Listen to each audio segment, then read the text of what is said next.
Histoire vraie. Le taxi de Pointe-Noire, la femme revenante. Pointe-Noire, 2019. C'était un soir lourd et moite, comme souvent dans cette ville côtière du Congo.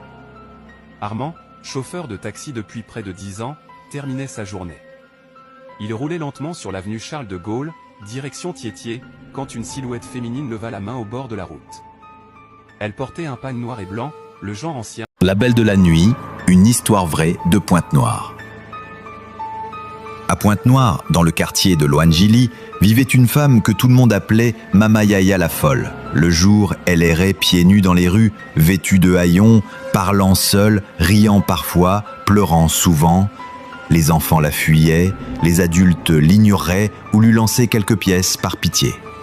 Personne ne connaissait vraiment. Titre, la cliente de minuit.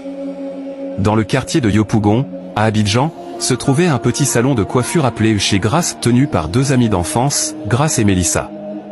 Le salon n'était pas bien grand, mais il ne désemplissait pas. Les femmes du quartier venaient s'y tresser, se faire des mèches, ou simplement discuter entre deux shampoings. L'ambiance y était toujours vive. Un soir du mois d'août, pendant la saison des pluies, la nuit ne meurt jamais. Dans les artères brûlantes de Kenema, une grande ville africaine où les immeubles côtoient les marchés bouillonnants, vivait Amo Sekou, un jeune homme ambitieux, écrasé par la pauvreté. Sa mère vendait des bananes au bord des routes, et lui, traînait de petits boulots en petit désespoir. Tamo rêvait de grandeur. De voitures, de maisons, de respect. Mais les portes restaient fermées. Un jour... Titre, la promesse de minuit. Côte d'Ivoire, Abidjan. Cédric était un jeune gendarme, fier de son uniforme et dévoué à sa patrie. Originaire d'un petit village du Nord, il était le seul de sa famille à vivre à Abidjan. Après avoir brillamment terminé ses études à l'école de la gendarmerie, il avait été affecté en ville. Célibataire, il vivait seul. Titre, le pacte de Maman Fati. Dans le tumulte du marché de Bamako, sous la chaleur pesante et les cris des vendeurs, Maman Fati, une femme robuste au regard fatigué, tenait son étal de viande. Certains jours, elle vendait un peu, d'autres pas du tout.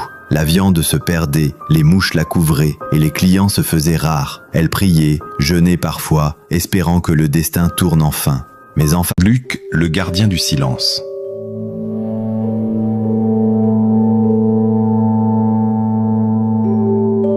Luc avait 24 ans. Il vivait seul dans un petit studio à Lomé, au Togo, et travaillait dur dans une boulangerie du quartier.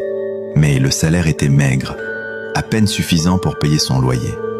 Chaque jour, il cherchait un autre emploi, n'importe quoi pour s'en sortir.